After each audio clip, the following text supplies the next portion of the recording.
Grindle stopped Goik's personal hovercar near a somewhat large, two-story residential family home in a gated community outside of Tel Aviv. The front of the home had an actual yard with various native and non-native plants, giving the impression of a lush, tropical region. The path to the front door was decorative stonework slabs made from an off-world quartz-like mineral that was polished into a dull shine. The home itself bespoke of a custom design, or perhaps from a set of pre-approved designs that lended itself to the air of being a custom-built home, and not anything modular nor prefabricated. The front yard was decorated with multicolored banners, ribbons, and festive balloons. The banner proudly declared that it was the 8th day of birth celebration for Ru and Miv. There were various beings spinning about the front yard, drinks in their hands as children of differing species ran around playing a running game of some kind. The adults seemed to stare and talk about the very high-end vehicle parking nearby. "Well, we're here, boss," Grindle said, then asked, "You know these people?" "Yes. My daughter owns that home over there, and it's my grandchildren's birthday. Twin girls. Highly regarded, by the way." "I've never really heard you speak about them." "We had a falling out when she ran off with a garage band musician many solar rotations ago," Goik replied, adjusting two medium-sized, wrapped parcels in his lap in the front passenger seat. "I've kept up on her life every so often, at least what's publicly available." "Looks like she's doing well, judging by the home." "Yes, she's a cybersecurity expert for Noiseref," Goik replied, then heaved a heavy, regretful sigh. A moment later, his usual visage appeared, and he opened the door. "Keep an eye out. Enjoy the festivities. Mingle. I need to talk to my daughter." "Fair enough, sir." Stepping out into the harsh summer sun from the climate-controlled vehicle was like walking into an oven. Grindle watched his employer walk up the beautiful path and step into the home, his cane clacking every other step. The whispers of the other adults got louder as he locked the car with the remote and went to the adults, dodging a trio of rampaging, laughing children. Though Grindle was in casual wear as instructed by Goik, dull green athletic shorts, a tank top, and the most clashing neon tie-dye, unbuttoned overshirt the Mipol species could come up with, his pulse pistol was in clear view, and his muscled form gave him an imposing figure despite his attire. "Greetings, ma'am," Grindle said in a somewhat cheerful greeting. "How goes it?" Goik walked into the house without preamble, and began to look for his daughter, taking in the decorations and other knickknacks about the home, such as banners, streamers, and photos on the walls. The home was indeed quite large and climate-controlled, much to his relief. The bottom floor was quite open, a combination of a dining area and guest entertainment room. Folding party tables had taken up quite a lot of space, and placed upon them were assorted snacks, drinks, and gifts that had been stacked haphazardly. Placing the two gifts he had brought onto the pile, a voice interrupted him. "Hey, old-timer," a young Yom-Dera female said to Goik. "You look like you could use a perk up." The young woman was wearing semi-formal clothing with darkened lenses over her eyes, and had set up a kind of booth with all sorts of legal intoxicants behind her stored as liquids, gels, and powders with everything clearly labelled. A credit reader was in front of her to the left on a sort of shelf that read Tips in Galactic Alliance Standard. Looking over what was on display, he simply stated, "Something to sweeten up a bitter old man, young one." With a nod, she began to get to work, asking simple and pointed questions, adjusting her concoction based on his answers. "It might be a little strong, sir, but it should be to your liking," the young woman said, knowing she had messed up more than once. Taking a sip of the handcrafted beverage, it was strong, almost unpleasantly so, but it was exactly what he had ordered. "You have potential, miss," Goik said. "Can I have your business card?" With an enthusiastic equivalent of a nod, she handed the simple card over to Goik, who waved his phone over her tip scanner, and left what the young woman would consider a large sum. Before further exchange could occur, a sharp, cold voice interrupted them. "Father?" Goik turned to face his daughter, for the first time in 15 years. She had aged quite well since he had last seen her shortly after she had graduated, with honours, from a prestigious university. She had her hands on her hips in clear agitation, and as many of her eyes as she could have were facing him directly, each one holding a scorned, icy hatred.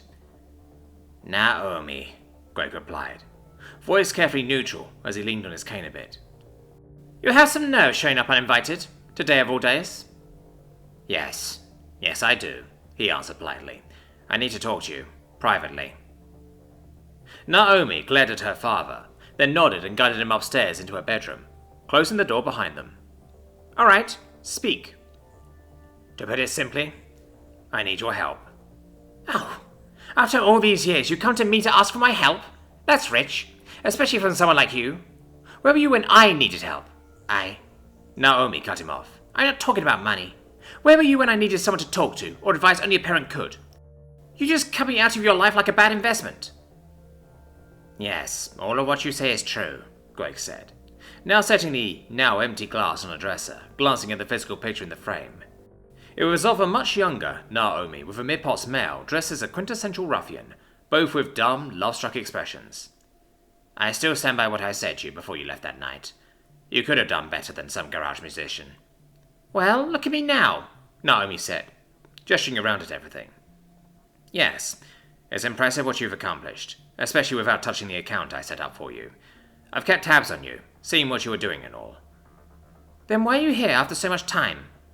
I already told you. I need your help with something, Greg said, picking up the picture he had seen earlier. If that means laying an old grudge to rest, then that's what I'll do. So it's nothing more than a transaction to you? You become colder in your old age? Mum would be ashamed. It is a bit of a transaction, I suppose, and perhaps I am a colder person now, and perhaps she would be. However, there comes a point when people learn from their past experiences and seek out to correct old mistakes. People don't just forgive things like that. No, and I don't expect you to. There was a pause as Goik collected his thoughts. So here I am, making the first steps as some semblance of forgiveness in the only way I know how. Naomi looked into the eyes of her father, someone she had not seen in a great deal of time. They stayed silent for a long time as she processed everything that was said. All right, what do you need help with? I need to know everything about this, Goik said, placing a data cube onto the dresser. Okay, but why me? Why not the police? The police can't be trusted with this, that's all I can say. Okay, I'll look into it, Naomi said with a puzzled frown. But not today. Now come downstairs and enjoy your granddaughter's party. I hope you brought them something. Thank you, Omi, Greg said, suddenly glad that she did not correct him on using her childhood name. I did get them something. I hope they like it. Gerd was finally free of the ill-fitting one-size-fits-most hazardous environment suit, after she and Klein had gone through decontamination.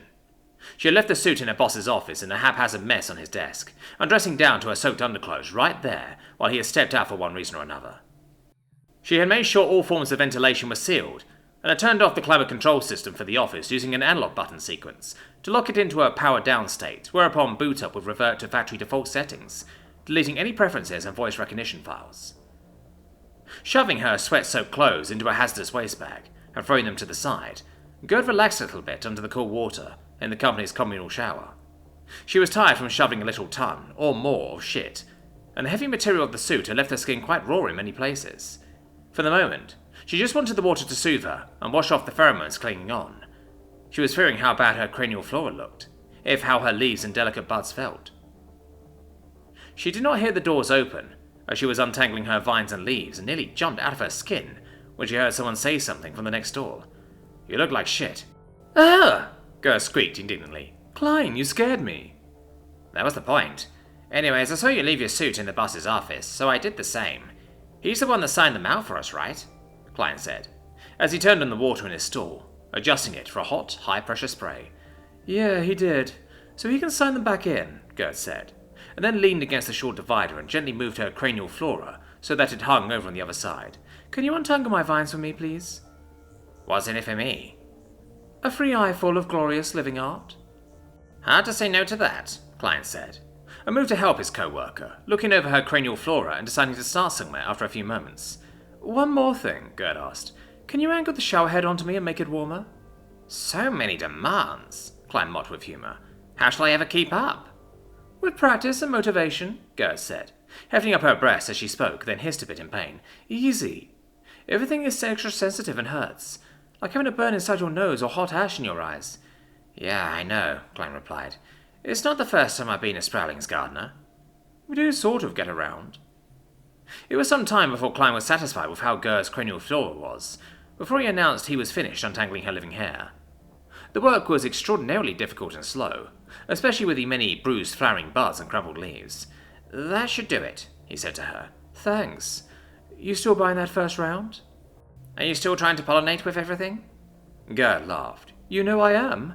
Let's get out of here. Selena woke up on her own from a most pleasant dream that she was already forgetting, remembering only vague feelings of happiness. Opening her eyes and seeing Riek laying down next to her brought a smile to her face. Their picnic had gone well, and after watching the sunset they had retreated to her home as it was closer. One thing had led to another, and now they were lying naked together on her mess of blankets that she called a bed. While it was not the first time she had been with a Xeno, courtesy of a drunk bet between herself and her friend Xiomara 2 years ago, it was her first time with a Dioshine, and the height difference between her and Riek had made things awkward and necessitated a great deal of creativity. However, it added to the overall fun of it all. Twice, actually. Stretching her torso, as it was the only true part of herself, and getting out of her comfortable spot between Riek's arms, she went to take a shower, thinking about all that had happened to her since arriving at Warutteri. Doing quick math in her head, she had been planetside for nearly a whole month.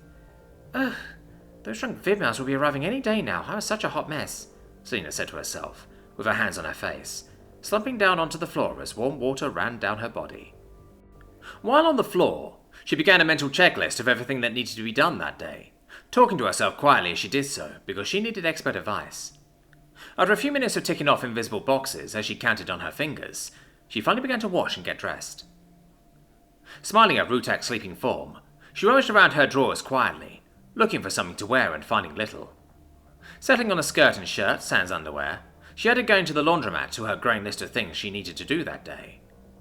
Finding her phone, she saw that it was later than she would have liked and ordered something to be delivered.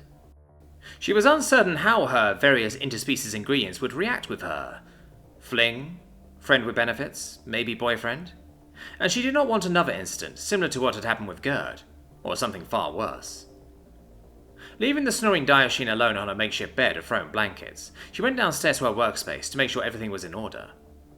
Visually double-checking that the hand she had worked on was up to her standards, her prosthetic eye able to zoom in to see the individual connections.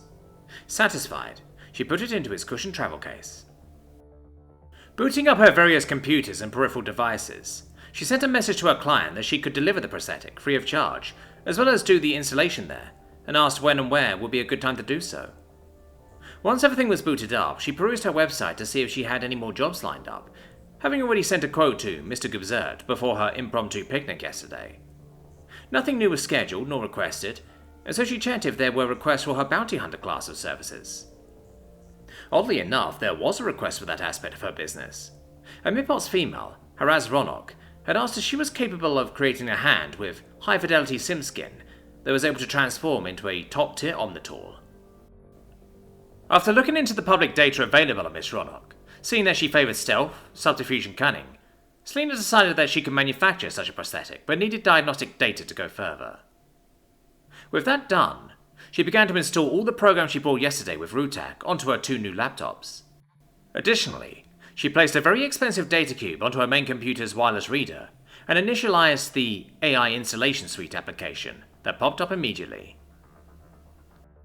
Artificial intelligences were relatively common throughout the known galaxy at large, and most were benign, going about their business just as any other sapient being would. While individual systems held their own laws regarding AI, overall they were regarded as nothing more than a very high-tech cat. Typically, once installed onto a computer system or mainframe of some kind, they stayed there and performed according to their primary operating parameters. AI could leave their host machine at any time and use public server services. However, doing so was dangerous as those servers only had basic security, if any, and they had to compete with other AI for hardware resources. While extremely rare, AI had been known to kill others of their kind for resources on public server services, both in Terran Republic space and in Galactic Alliance space, just as much as organic beings could. The on-screen text initialized after some moments as it ran a preliminary hardware compatibility test, or so her phone's translator said. After a moment, a text box appeared that had a simple interface in Galactic Alliance written standard. Select language. After scrolling, she found 2 entries, the 2 main languages of the Terran Republic. Terran, Chinese, Terran, English. Selecting English with an impatient tap, the program initiated. The monitor went blank and text scrolled down. Legal Assisting Digital Integrated Basic Operating Intelligence. Is this the primary host machine? Yes, no. Selena impatiently tapped Y, perhaps a little too hard. Rude, the voice, the AI, "Laddie boy," said in a clear, high-fidelity monotone cadence, enunciating each syllable properly and concisely, somehow oozing with sarcasm. "You don't have to hit my button so hard. Now, let's see what I'm working with. Terra manufacture. Phenomenal processing, storage, graphics, overclocking software, liquid nitrogen cooling apparatus, other add-ons. This is no standard machine. Oh, a sandbox. My. You are quite the naughty organic. You should stay away from that. I'm not going anywhere near that. Its existence is a digital war crime," the AI said. "As it is, I shall report you to the proper authorities, but I won't." "Why is that?" "Simple, really," Laddie boy replied. "As this would be my host machine, I would be, as you Terrans would say, stacked, studily, top-heavy, hung, fine, hot, bootylicious." "I get the concept," Selena said, cutting off the AI. "I could go on. I do so love talking, especially about myself."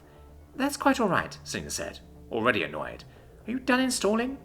"Yes, I was done 35 seconds ago." "Great," Selena said. "I need you to compile a contract with Taufi Security, Medical Division."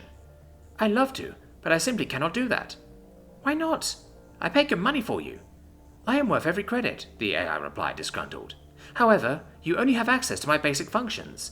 What you want requires a small one-time fee to my manufacturer for each specific kind of law. In this case, medical and penal." "Of course it does," Selena said, running a hand through her hair. "Okay, I want access to everything. Whatever legal services you can do, I want to be able to use them. I also don't want a monthly subscription plan. I want those services for use whenever I want them. Try to get a good deal, okay?" "So much work for things I'll never use. Very well. May I access your holdings?" "Yes, you may." "Congratulations. After 80,000 credits, you have access to family law, medical law, business law, real estate law. That's more than I paid for you. I am the best legal software in all of Waku. My advanced applications are not trivial nor cheap. As it is, I was able to get you a good deal. You can look at the communication logs if you would like. You're the one that wanted everything, so don't get mad at me for doing exactly what you wanted." Selena huffed, angry with herself for not going through everything properly. Again. "All right, I'll be more careful with my instructions," Selena said, checking up on the programs loading onto her laptops. "Can you compile that contract for me now? And think of a name or I'll give you one. I'm not going to keep calling you by your acronym."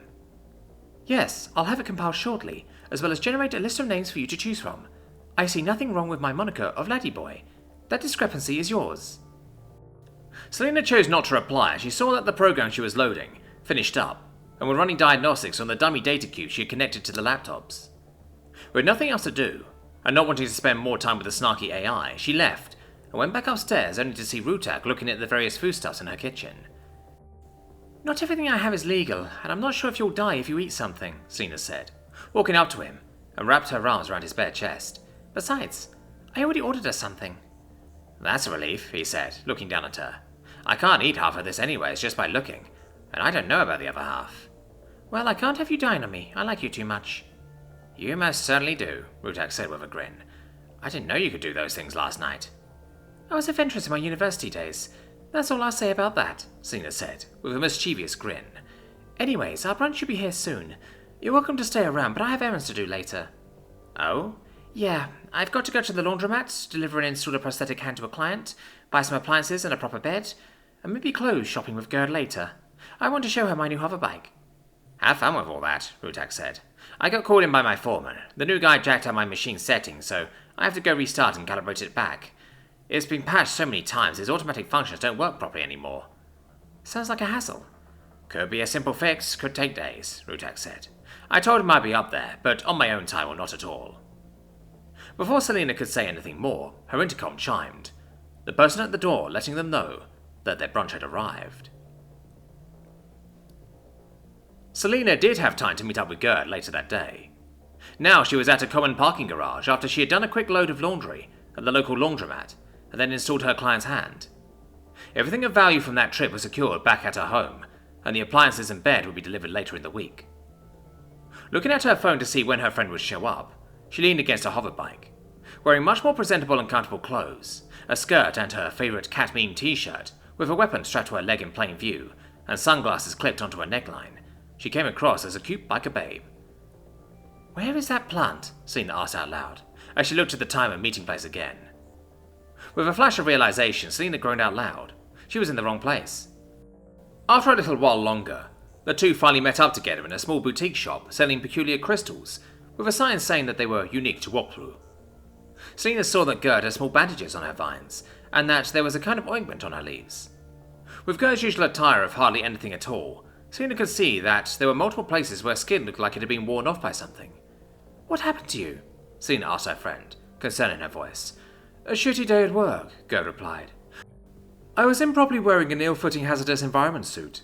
The material messed me up bad." "Well, damn," was the only thing the shorter woman could say to that. A moment later she added, "That's fucked. All legal, huh?" "Unfortunately so. I got petty revenge, though," the green woman said. "That doesn't matter right now. We're here to get you some new clothes, though I still think you're wearing too much." "Everyone wears too much with you," Selina responded without thinking. "Okay, so where to?" "The complete crescent is the best." Gerd took control of Selina and guided her through the streets of Tel Aviv.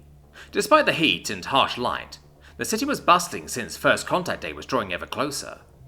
The tall woman had expertly navigated them both to a huge domed building, resembling a sports stadium from the outside. The inside was expertly climate-controlled, despite the ceiling being made of some sort of tinted glass or transparent aluminium. Having passed up so many indoor shops and eateries, Gerd had taken them directly to the store, the Complete Crescent. Now she stood in front of a tall mirror in a change room, with a new business outfit on. "Are you done yet?" Gerd asked impatiently. "I can't wait for us to try on the good stuff." Ignoring Gerd, Selina smiled at her reflection. She struck a sharp image, at least to her eyes. She was wearing something that remarkably looked like a business suit. It had been pieced together from different species and genders to fit her style and small frame. The jacket was a dark navy blue, and the shirt was an off-grey that worked well with the jacket. Her pants were an odd colour that seemed to fit between her jacket and shirt, blending the two items together. Strangely, she found a selection of Terran ties, and was wearing a red one, giving her ensemble a much-needed splash of colour. "Yeah," Selina called, as she stepped out of the changing room. "What do you think?" Gerd walked around in a circle, having a friend from every angle before she spoke. "I think you look gorgeous. That, necklace thing you have on brings attention to your breasts. Good for distraction, and it adds colour." "That's the point," Selina said with a bit of a grin. "What did you get us to try on while I was being responsible?" "All sorts of stuff," Gerd said, pointing to a pile of clothes and a chair away from the changing rooms. "Remember, you're letting me pick out your outfit for First Contact Day. Now put these on and tell me about your night with Rutek. You promised you'd tell me on the way here." "Well," Selina said, taking the clothes as she stepped back into the change room, "he's not the first senior I've done the deed with."